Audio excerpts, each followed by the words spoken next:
The truth about change, you've probably told yourself, this time I'm really going to change. Maybe it was after a tough week, or on January 1st, or just one of those Monday mornings when motivation was high. You made a plan, you were excited, you were ready, but then a few days passed. You skipped one task, then two, then everything collapsed. And once again, you're stuck in the same old patterns, frustrated, tired, asking yourself, what's wrong with me? Let me tell you something most people don't hear enough. It's not your fault. And no, you're not lazy. You failed to change not because you're weak, but because your brain is doing exactly what it was designed to do. In this video, you'll discover why change is so hard, how your brain resists it, and how to finally make new habits stick without relying on willpower alone. Part 1. Why change feels impossible. We all want to become better versions of ourselves, healthier, more focused, more consistent, more free. But change doesn't come from wanting. It comes from understanding. And the first thing to understand is this. Your brain is not built for transformation. It's built for repetition. From the moment you wake up to the moment you go to sleep, your brain is constantly scanning, automating, simplifying. Why? Because change costs energy, and your brain is designed to save it. That's why you keep falling into the same habits, even if they're hurting you, even if you know better, even if you desperately want something else. It's not because you don't care. It's because your brain prefers familiar pain over unfamiliar effort. And unless you understand that, you'll keep fighting yourself instead of working with your own biology. Part 2. Your brain is a jungle. Now imagine this. Your brain is a dense, wild jungle. Every time you repeat a behavior, you cut a tiny path through the undergrowth. Do it a few times, it becomes a trail. Do it for weeks, it becomes a road. Do it for months or years, it becomes a highway. These highways are your habits. They are automatic, fast, easy.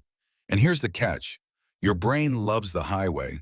It doesn't care if it leads to Netflix or overeating or scrolling endlessly.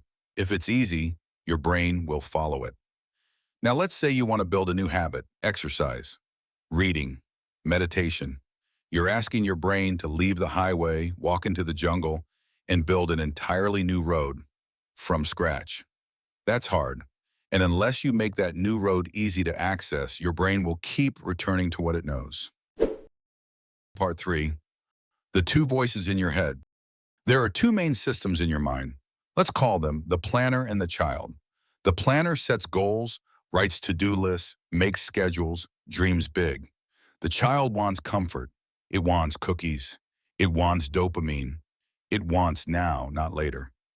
The planner says, we'll wake up at 6 a.m. and go for a run. The child says, it's cold and your bed is warm. Guess who wins? Not because the child is evil, but because it's fast, emotional, and automatic. The planner is logical, but logic is slow. And when you're tired, stressed, or overwhelmed, the child takes the wheel. Part 4. So how do we actually change? Here's the good news. Change is absolutely possible, but not through force and not overnight. Change happens when we stop treating it like a test of willpower and start treating it like a design problem. If you want to change for good, you need to change the system, not just the symptom. Here are 3 principles based on neuroscience and behavioral psychology that can help you do exactly that. Principle 1. Make it ridiculously small. Don't set huge goals like work out 5 times a week. Start with 1 push-up. Yes. 1. Don't try to read 50 pages. Read 1 paragraph. Why? Because your brain doesn't resist doing something small. But once you start, it's easier to continue. Tiny habits build momentum. Momentum builds identity. Identity builds change. Principle 2. Use clear, consistent triggers. Habits don't just appear, they follow cues. For example, you see your phone, you check Instagram, you smell coffee, you feel ready to work. To build a new habit, tie it to something you already do, like, after I brush my teeth, I drink a glass of water. After I make coffee, I write 1 line in my journal.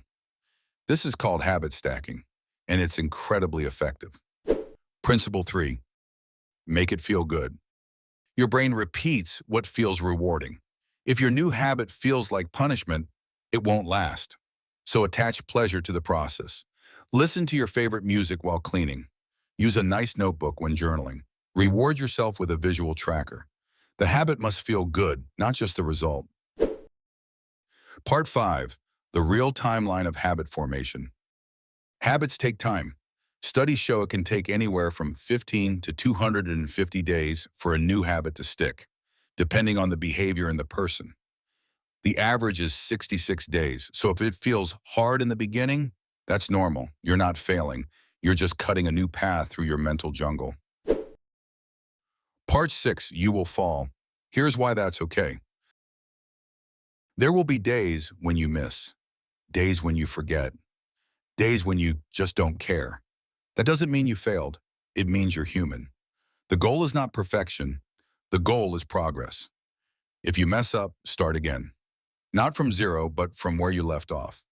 Because even one small action, done consistently over time, can change your entire life. Part 7, the future you're building. Now imagine it's 3 months from now.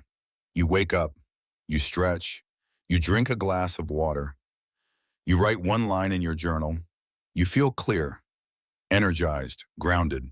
You didn't force yourself into a new identity, you built it, day by day, step by step, habit by habit. And the best part? You're not alone on this journey. Thousands of people are taking the same small steps, fighting the same battles, and showing up for themselves every single day. If this video helped you see things differently, give it a like. It tells the algorithm, and more importantly, it tells you that you're ready to move forward. Subscribe if you want more grounded, science-based content about personal growth, self-mastery, and building a better inner world, step by step, habit by habit. And if you want tools to support your journey, check out the resources linked below. Including my shop, you'll find gentle companions for your path, affirmation mugs, mindful posters, and ebooks to dive deeper into your growth. Got a habit you're working on right now? Drop it in the comments.